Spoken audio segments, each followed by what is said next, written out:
হে আমার প্রিয় দিনী ভাই ও বোনেরা, আপনি আবারও গেলেন দুর্গাপূজা দেখতে। আপনি আবারও গেলেন দুর্গাপূজার উৎসবে। আপনি কেন গেলেন? আপনি জানেন না যে যেখানে পূজা করা হয়, যেখানে দেবদেবীর পূজা হয়, সেখানে আল্লাহর গজব নাজিল হয়। তাছাড়া দেবদেবীর পূজা করে আল্লাহকে অপমান করা হয়, আল্লাহ তাআলাকে ছোট করা হয়। আর আপনি সেই অনুষ্ঠানে গেলেন যে অনুষ্ঠানে আল্লাহকে অপমান করা হলো। আপনি সেই অনুষ্ঠানে অন্তর্ভুক্ত হলেন যে অনুষ্ঠানে আপনার আল্লাহকে, আপনার সৃষ্টিকর্তাকে, আপনার প্রভুকে অপমান করছে, যেখানে আপনার আল্লাহকে ছোট করছে ওই পূজা করে, আর আপনি তাদেরকে সমর্থন করলেন। ছি ছি ছি ছি ছি ছি ছি। একটুকু আপনার হায়া হয় না? একটুকু আপনার ইতস্তবোধ হয় না? একটুকু আপনার বোধগম্য হলো না? আপনি না মুসলমান, আপনি না মুহাম্মদ সাল্লাল্লাহু আলাইহি ওয়াসাল্লামকে বিশ্বাস করেন? এই জন্যই তো আমাদের নবী আজ থেকে 1450 বছর পূর্বে ভবিষ্যৎবাণী করেছেন। তিনি বলেছেন যে ইন্না মিম্মা তাখাওয়াফু মিনহু আলা উম্মতি, আমার উম্মতকে নিয়ে আমার জীবনে বড় ভয় তিনটি বিষয় নিয়ে। আমার উম্মতকে নিয়ে আমার বড় ভয় হয় তিনটি বিষয় নিয়ে।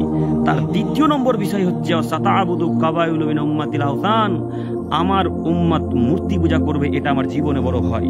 একথা মুহাম্মদ সাল্লাল্লাহু আলাইহি ওয়াসাল্লাম বলছেন যে আমার উম্মত মূর্তি পূজা করবে, এটা আমার জীবনে বড় ভয়। হে আমার দিনী ভাই, আপনি কেন মূর্তি পূজায় অংশগ্রহণ করলেন? আপনি জানেন না যে যেখানে পূজা করা হয় সেখানে আল্লাহ তাআলাকে অপমান করা হয়, সেখানে আল্লাহর গজব নাজিল হয়। আর আপনি সেই জায়গাতে, সেই অনুষ্ঠানে, সেই আলোচনার জায়গাতে আপনি গেলেন যেখানে আল্লাহকে অপমান করা হচ্ছে। তারপর আল্লাহ নবী আবার বললেন ওয়াসাতাল হাক্কু কাবাইলু মিন উম্মতি বিল মুশরিকিন, আমার উম্মতের কিছু লোক মুশরিকদের সাথে মিশে যাবে, বিজাতিদের সাথে মিশে যাবে, বেধর্মীদের সাথে মিশে যাবে। এটা আমার জীবনে বড় ভয়। এটা মুহাম্মদ সাল্লাল্লাহু আলাইহি ওয়াসাল্লামের ভবিষ্যৎবাণী। হে আমার প্রিয় দিনী ভাই ও বোনেরা, আপনারা একবার চিন্তা ভাবনা করলেন না আপনি কেন তাদের দলের অন্তর্ভুক্ত হলেন? রাসূলের ভবিষ্যৎবাণী কোনোদিন মিথ্যা হবে না। আপনাকে আমি অনুরোধ করে বলতে চাচ্ছি, আপনারা কিসের ভিত্তিতে তাদের উৎসবে গেলেন, তাদের অনুষ্ঠানে গেলেন? আপনারা একবার চিন্তা ভাবনা করলেন না যে তারা তো আমাদের ঈদে, আমাদের বকরা ঈদে, আমাদের ইফতারের সময় কেউ তো এলো না। কই একজন তো আপনার সাথে লাইলাতুল কদর রাত্রি পালন করতে আসেনি। কই আপনাদের সাথে কোনো হিন্দু বা খ্রিস্টান ভাইরা কেউ তো আপনার সাথে ঈদের সালাত আদায় করতে আসেনি। কিংবা কোনো হিন্দু ভাই তো একদিনও জুমার সালাত আপনার সাথে আদায় করতে এলো না। কোনো হিন্দু ভাই বা কোনো অন্য ধর্মের লোক আপনার সাথে একদিন উদযাপন করেছেন? কেউ খুশি পালন করেছে আপনার সাথে যে হ্যাঁ চলো তোমাদের ঈদ তো আমরা আজকে ঈদে খুশি পালন করব, তোমাদের আজ বকরা ঈদ তো আমরাও গরু ছাগল কাটবো বা খাসি কাটবো? এরকম কোনো হিন্দু বা খ্রিস্টান ভাইকে দেখেছেন? না, দেখতে পাবেন না। কেন? আপনাদেরকে তারা মানুষই মনে করে না। আপনাদেরকে তারা মানুষই মনে করে না, তাই তো তারা আপনাদের অনুষ্ঠানে আসে না। আপনি কাপুরুষের বাচ্চা, আপনি অশিক্ষিত, তাই তাদের দুর্গাপূজা দেখতে গেলেন।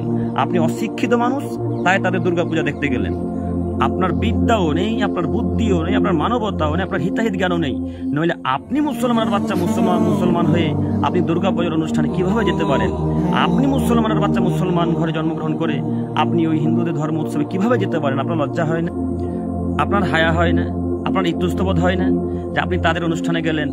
আপনাদের অনুষ্ঠানে একদিন কোনো মন্ত্রী বা কোনো নেতা মাথায় টুপি দিয়ে, মাথায় ওড়না দিয়ে চলে এলো, তাই আপনি ভাবছেন যে আপনার ধর্মকে তারা মান্যতা দেয়? জি না, আপনার ধর্মকে তারা মান্যতা দেয় না।